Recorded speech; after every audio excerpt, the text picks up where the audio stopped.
भारतीय cricket team ने Australia में अजिंक्य रहाणे की कप्तानी में आज इतिहास रच दिया। ब्रिस्बेन में खेले गए चौथे टेस्ट में टीम इंडिया ने ऑस्ट्रेलिया को 3 विकेट से मात देकर टेस्ट सीरीज 2-1 से अपने नाम की। भारत ने लगातार दूसरी बार ऑस्ट्रेलिया को उसके ही घर में टेस्ट सीरीज में हराया। ऑस्ट्रेलिया ने भारत के सामने जीत के लिए 328 रन का लक्ष्य रखा था, जिसे भारतीय टीम ने 7 विकेट के नुकसान पर अंत में आसानी से हासिल कर लिया।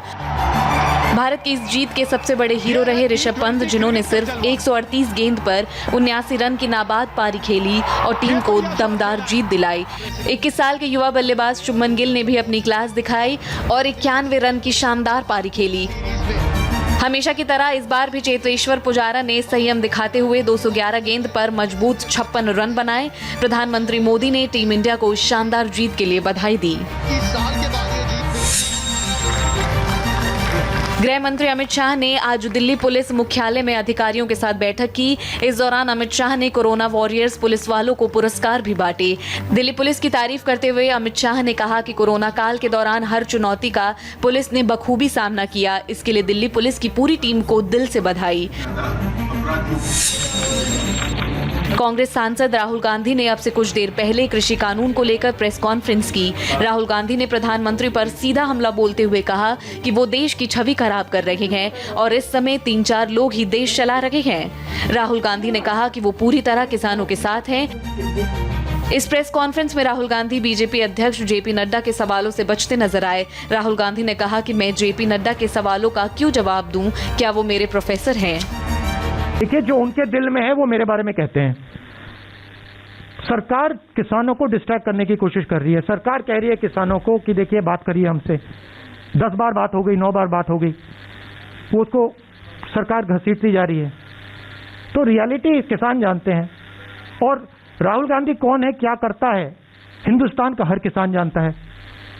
किसान जानता है भट्टा परसौल में नड्डा जी नहीं खड़े थे, मैंने तो उनको नहीं देखा। लैंड एक्विजिशन समय नड्डा जी तो नहीं खड़े थे, मोदी जी तो नहीं खड़े थे, राहुल गांधी खड़ा था।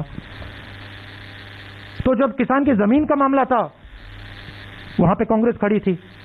जब किसानों के कर्जा माफ करने की बात आई थी, वहां कांग्रेस खड़ी थी। नड्डा जी कहां थे? मुझे तो नहीं दिखे। चुनावी साल में नेताजी सुभाष चंद्र बोस की जयंती को लेकर मोदी सरकार ने बहुत बड़ा फैसला लिया है।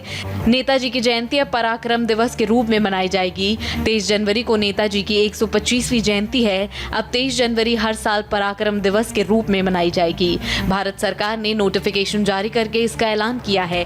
इससे पहले सरकार ने राजनीति से लेकर कला संस्कृति से जुड़े 85 लोगों की कमेटी भी बनाई थी, जिसकी अध्यक्षता खुद पीएम मोदी कर रहे हैं। 23 जनवरी को कोलकाता के विक्टोरिया मेमोरियल हॉल में नेताजी की जयंती का मुख्य कार्यक्रम होगा। देश के 12 ज्योतिर्लिंगों में से एक सोमनाथ मंदिर के ट्रस्ट के अध्यक्ष चुने गए हैं प्रधानमंत्री मोदी। प्रधानमंत्री मोदी को सर्वसहमति के साथ चुना गया है। पीएम मोदी के साथ गृह मंत्री अमित शाह समेत 6 और लोगों को मंदिर का ट्रस्टी चुना गया। गुजरात के पूर्व मुख्यमंत्री और बीजेपी नेता केशुभाई पटेल के निधन के बाद अध्यक्ष का पद खाली हो गया था, जिसके बाद पीएम मोदी को अध्यक्ष पद सौंपा गया है। पीएम मोदी ने वीडियो कॉन्फ्रेंसिंग के जरिए इस मीटिंग में हिस्सा लिया।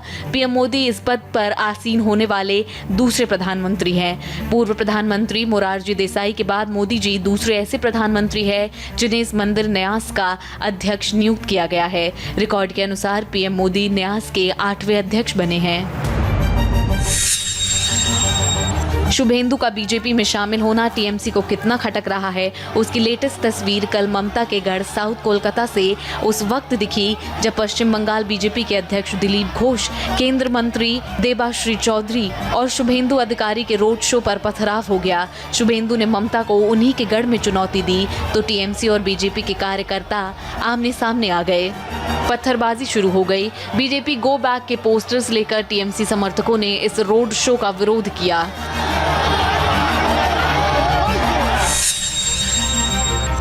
कट्टरपंथी ताकतों से लड़ने का इरादा लेकर देश भर के सूफी धर्म गुरु कल शाम दिल्ली में एनएसए अजीत डोभाल से मिले। मीटिंग का एजेंडा था कट्टरवाद की वजह से शांति और सौहार्द पर उठ रहे खतरे से कैसे लड़ा जाए। मीटिंग करीब 2 घंटे तक चली और इसमें ऑल इंडिया सूफी सज्जादान शीन काउंसिल से जुड़े 20 धर्मगुरु शामिल थे। डेलीगेशन ने एनएसए से कहा कि ऐसे लोगों को रोकने की जरूरत है जो इस मुल्क की अमन की राह में रोड़ा बन रहे हैं। इस बैठक के दौरान एनएसए अजीत डोभाल ने सूफी धर्मगुरुओं और दरगाहों की भूमिका की बेहद तारीफ की। डोभाल ने कहा, देश में भाईचारा बढ़ाने में दरगाह अपनी जिम्मेदारी को बखूबी निभा रहे हैं। गुजरात के सूरत में एक दर्दनाक हादसा हुआ है। फुटपाथ पर सोए हुए मजदूरों को डंपर ने कुचल दिया। ये हादसा कल रात हुआ। सूरत के किम रोड पर मजदूर सड़क के किनारे सोए हुए थे। गन्ने से भरा ट्रैक्टर और ट्रक आमने सामने आ गए। उसी दौरान ट्रक चालक ने डंपर पर से कंट्रोल खो दिया और फुटपाथ पर सोए हुए मजदूरों पर चढ़ गया। इस हादसे में 15 मजदूरों की मौत हुई है तो वहीं 3 लोग जख्मी हैं। इस हादसे में 6 महीने की एक बच्ची की जान किसी तरह बच गई है, लेकिन उसके माता पिता की मौत हो चुकी है। जान गंवाने वाले सभी मजदूर राजस्थान के बांसवाड़ा जिले के हैं। पीएम ने हादसे पर दुख जताया। साथ ही केंद्र और राज्य सरकार ने मुआवजे का भी ऐलान किया है।